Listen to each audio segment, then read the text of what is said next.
First passage exists to describe the work of John Rawls.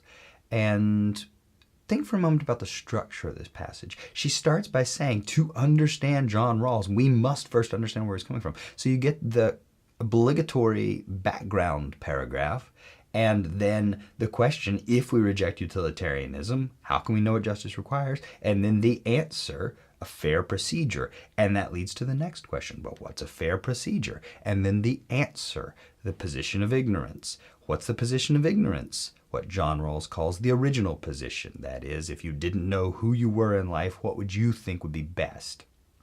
And supposedly, according to Rawls, everybody would pick equality. And that makes some intuitive sense.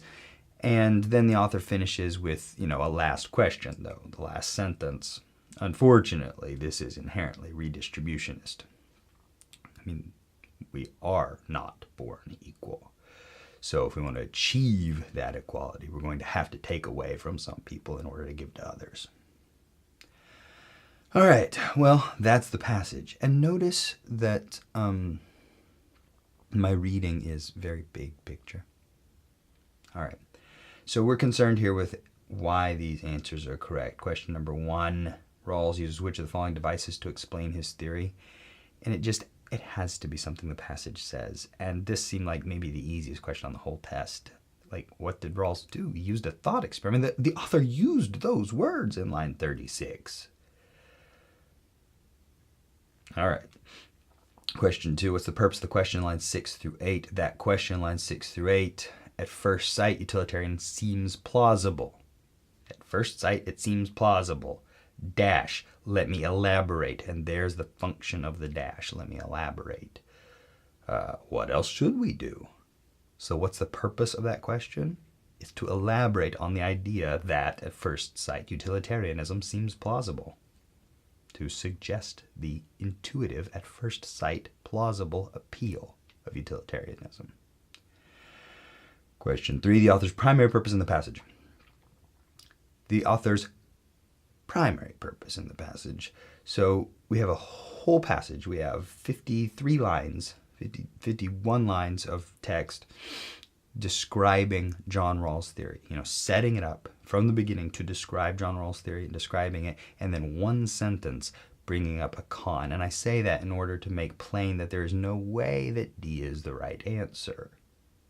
We do not debate the pros and cons. We describe all the pros, and then at the very end ask one question about whether or not it's a significant con.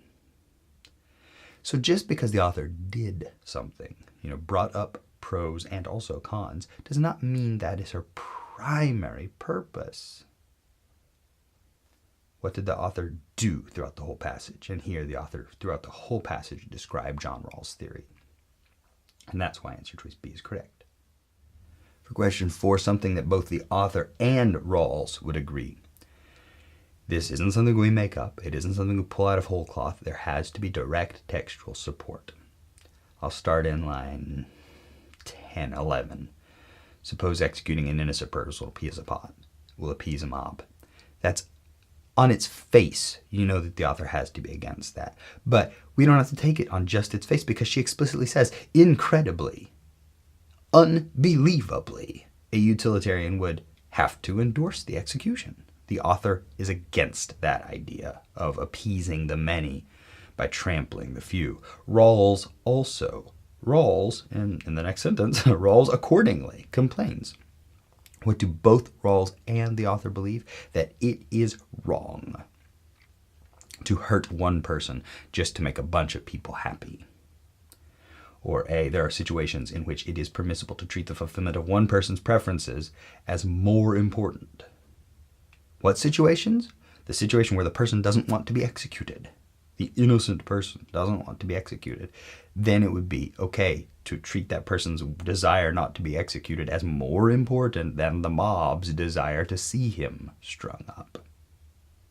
We know it for sure because it's in the text, and that's what it has to be.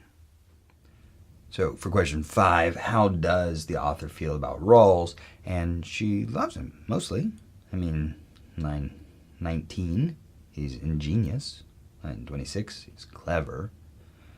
Line 37, he's handsome.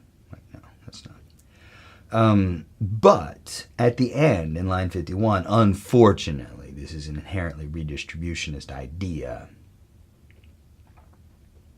So it would have this negative outcome. All right, mostly good. Also, a little questioning. And that leaves us with C or D or E. In answer choice C, there's no skepticism about the cogency. We're skeptical about the outcome of it. In answer choice D, we're not questioning whether it's practical. We're questioning whether it's right, whether it's good to redistribute wealth and resources.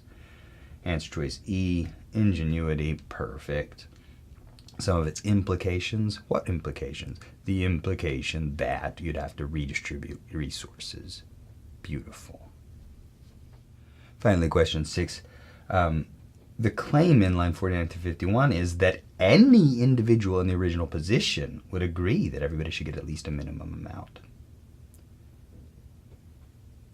And I'll take just a moment to talk about answer choice D. Few people believe they'd be satisfied with only a minimum amount. That's not hurtful because nobody's saying that we'd get only a minimum amount. What we're saying is that we'd get at least a minimum amount. Answer choice C, on the other hand, if there are some people who would be willing to risk a complete loss, then it is not true.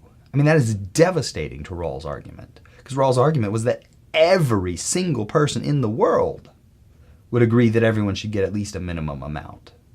And if C is true, then Rawls is wrong. There are some people who wouldn't agree with that. And that's this first passage.